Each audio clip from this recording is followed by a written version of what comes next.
She texted her friend while sitting next to me. At least he'll pay for the baby, even if it's not his.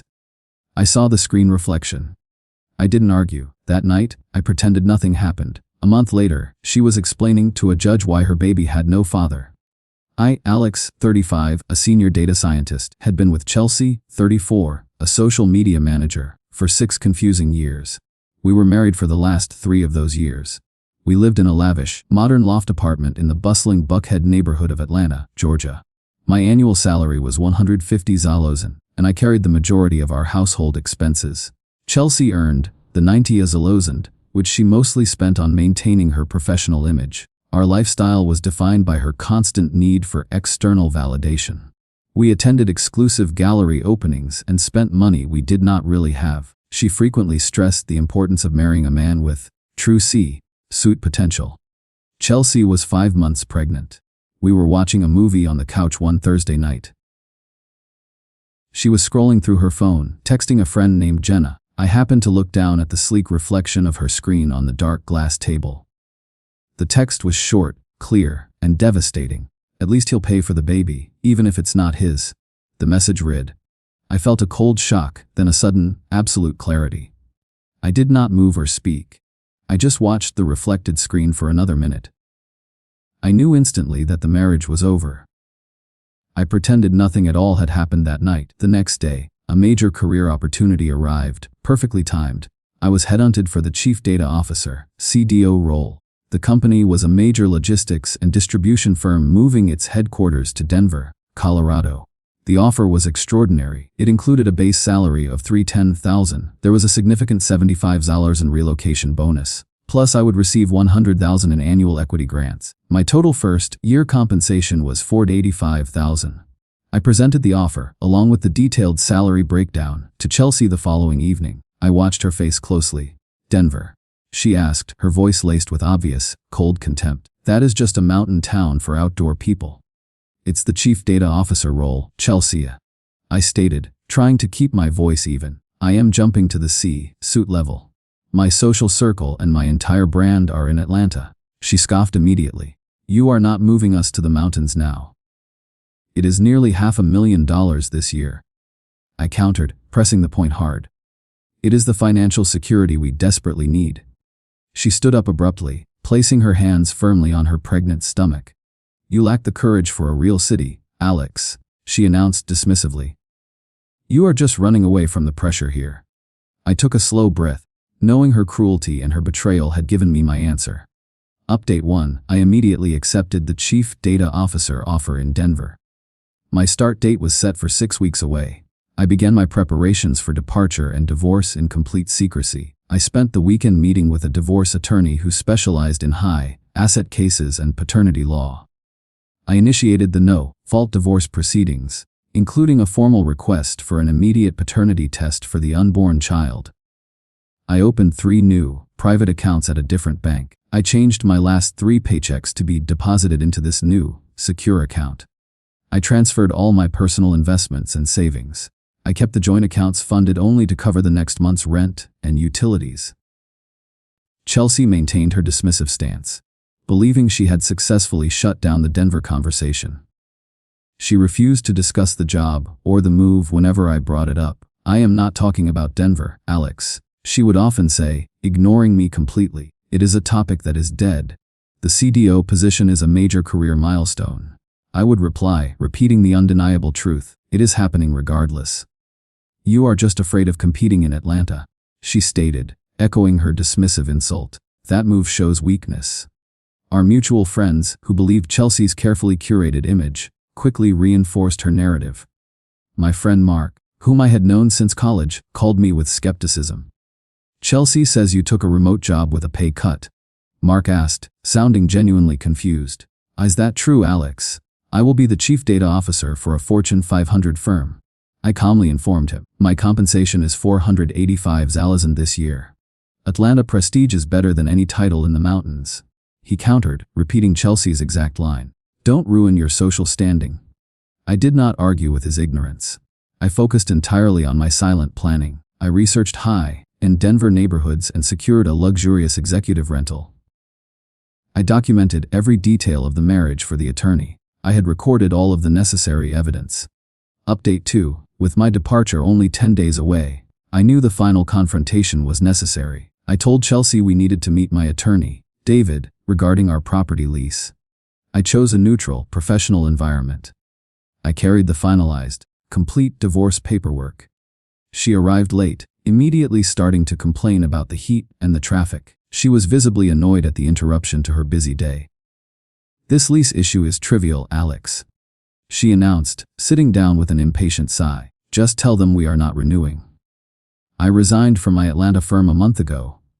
I informed her, placing the thick divorce binder on the table. "My flight to Denver is next week. I start as CDO on Monday."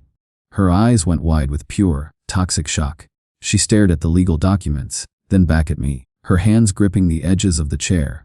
"You filed for divorce," she finally managed to hiss, her voice low and dangerous. "You abandoned me while I am pregnant."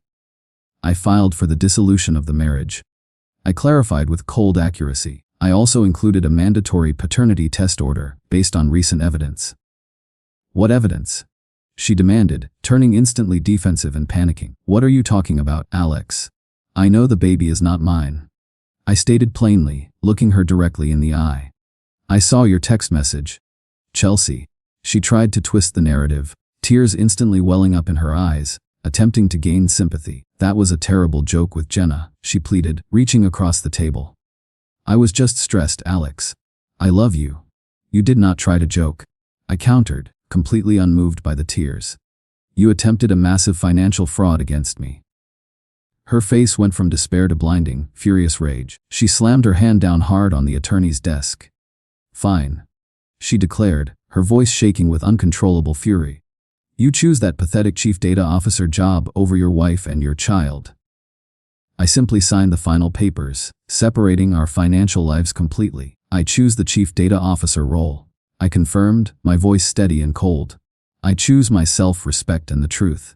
She stood up instantly, screamed a single obscenity, and stormed out of the office, leaving the attorney to finalize the paperwork. Update 3. The fallout over the next few weeks was a series of intense, emotional storms directed at my attorney, David.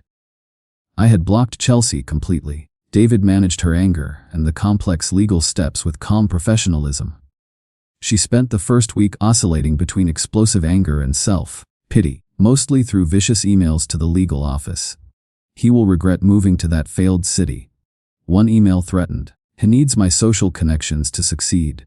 "The divorce is finalized, and the paternity test is ordered," was David's only required reply. She then shifted into desperate bargaining, reaching out through my parents, trying to create a sympathetic narrative. "Tell Alex I will move to Denver and support his CDO job," she pleaded to my mother over the phone. "What can still be a happy family? Alex cannot build a future with someone he cannot trust." My mother relayed, fully supporting my decision. "The marriage is over." When bargaining failed, she entered a period of extreme, theatrical depression, posting long, sad messages about the betrayal of a cold man on her social media. I remained completely logical and detached, focused only on logistics. Moving day arrived, and Chelsea was predictably absent. She had been served the papers and the paternity order in court. The court immediately mandated that the baby's birth certificate would remain blank in the father's name until testing was completed. I felt nothing but intense relief watching the movers load the few boxes of my belongings. The heavy weight of her financial manipulation was finally lifted. My new life in Denver was an immediate, stunning success. The chief data officer job was demanding and incredibly rewarding. I was respected by the executives and valued by my teams. My new executive rental was quiet, modern, and high up, with incredible mountain views. I finally felt free to build my own future. Update 4. I spent the next 9 months completely integrating into my new environment. The divorce was finalized quickly after the court hearing. The paternity test confirmed, without a doubt, that I was not the biological father. The court ruled that I had no financial responsibility. The baby was born during this period, and I never saw him. I felt only relief, not sadness. I focused intensely on my work, joining a high-altitude cycling group and a local executive mentorship program. I found genuine, supportive friends and colleagues. My professional success was exponential. I restructured the entire data architecture, leading to massive efficiency gains and cost savings. I earned high praise and a significant internal achievement award from the CEO. My financial status was radically improved. The 75,000 relocation bonus was a solid chunk of cash, and the 100,000 in equity was already vesting. I used my substantial capital to buy a beautiful, spacious home. The property, valued at 850,000, was near the foothills, a comfortable, modern retreat. I finally had stability and true ownership. Around the 7-month mark, the confused messages from the Atlanta circle began to arrive. Her friend Jenna, the one who had received the initial text, reached out. "Alex, I saw you on LinkedIn." Jenna wrote, sounding highly anxious. "Chelsea told everyone you were fired for gross incompetence." "I am the chief data officer, Jenna." I corrected her with factual precision. "I lead a major department and own a house here." "She told everyone you ran away from your responsibilities." Jenna confessed, clearly horrified. "She made it sound like you were bankrupt and hiding." Chelsea's lies were consistent and vicious. She had created a complete narrative of my professional and financial collapse to excuse her circumstances. I ignored most of the friend messages. I maintained a polite, factual relationship with Jenna and her parents. I let the simple facts of my success do the heavy work of revealing her deception. Update 5. My company announced a new strategic partnership with a major global firm, and I was a key architect of the deal. The company's CEO personally mentioned my leadership in the national press release. I posted the official announcement and a professional photo of the executive team on my LinkedIn profile. My full CDO title, the massive partnership value, and my leadership role were all publicly detailed. The undeniable truth of my high salary, massive title, and prestige was instantly visible to everyone who searched my name. Chelsea's reaction was immediate and desperate. My phone and email were overwhelmed with pleading, frantic messages forwarded by my attorney. "Chelsea, Alex, I am so incredibly proud of you. I always knew you had this potential. We need to talk. Chelsea, I made a massive, life-ruining mistake. My life here is empty. I will move to Denver tomorrow. Chelsea, I see now that you are the most successful man I know. We can raise the baby together." Her abject misery and desperate attempts to reclaim me, now that I was wealthy and powerful, confirmed my decision entirely. Former friends and colleagues who had mocked my move now rushed to apologize. "I am so sorry, Alex. My old director emailed me. I seriously doubted your choice. CDO is incredible. I just needed a change of environment." I replied professionally. "The new role is a perfect fit." My family called, their voices full of pride for my career and property ownership. My father said I had finally stood up to her manipulation. I instructed my attorney to delete every message from Chelsea. My success was the only answer required. Update 6. The digital pleading led to the inevitable in-person attempt a few weeks later. I was leaving the company parking garage one Friday afternoon when I saw Chelsea waiting near the security entrance.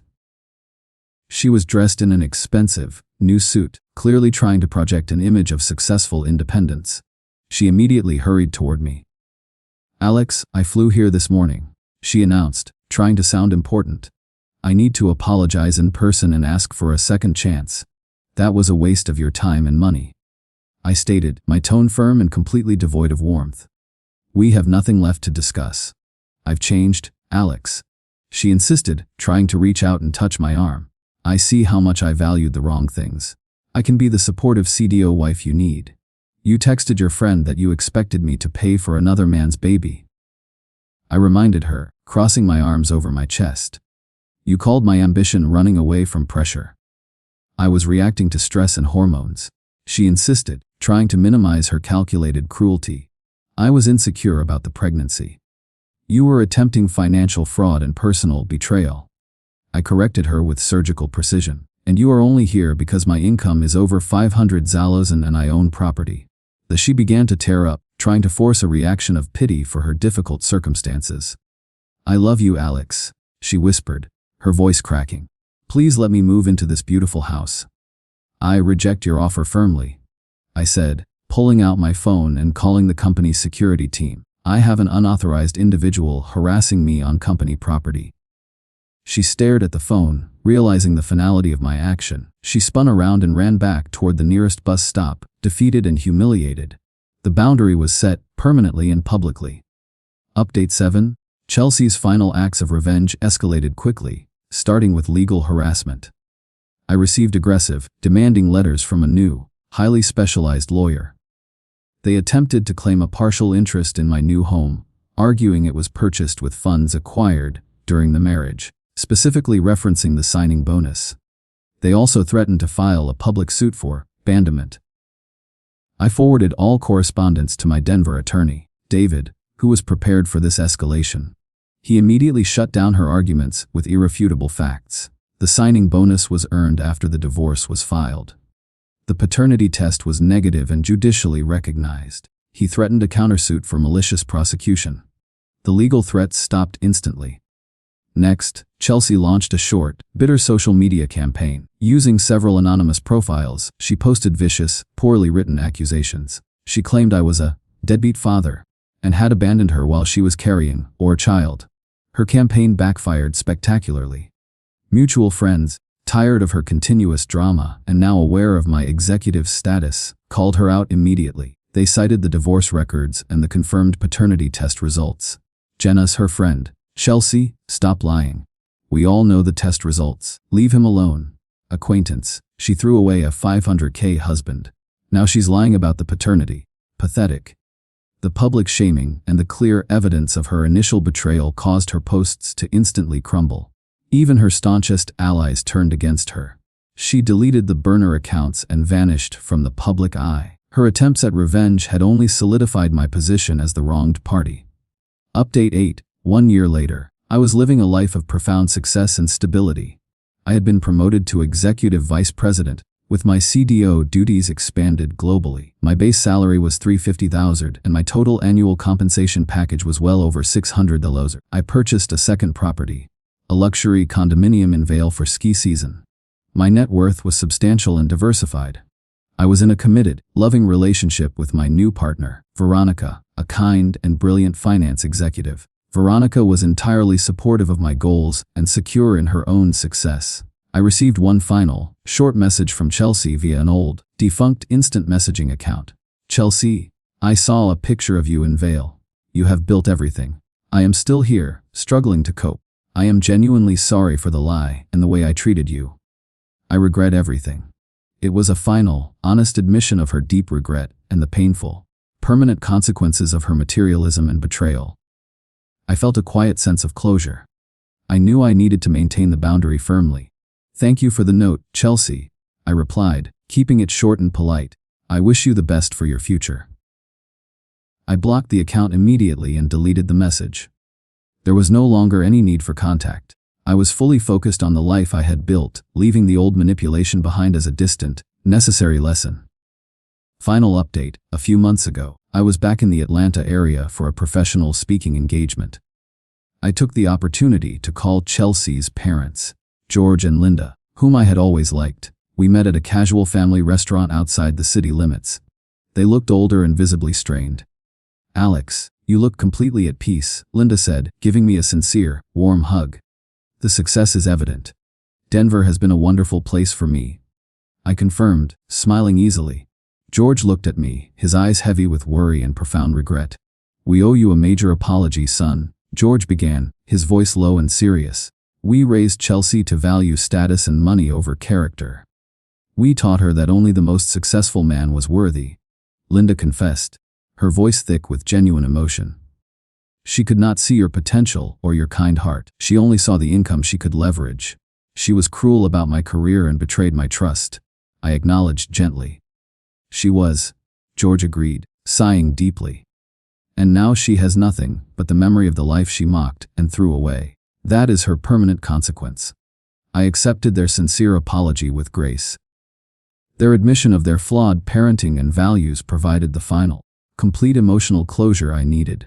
The most important lesson I learned from Chelsea's betrayal is profound. When someone chooses to betray you for financial gain, your only dignified response is to calmly cut off their access and succeed their wildest expectations. Do not argue the moral point. Simply accept their judgment as their limited view, and quietly, rationally, execute your escape plan. Build the life of security and power they claimed you lacked. Your calm, undeniable success and self-possession will be the only revenge you ever need. I am 36 now, an executive VP, and planning a future with Veronica. I am happy, financially secure, and completely fulfilled.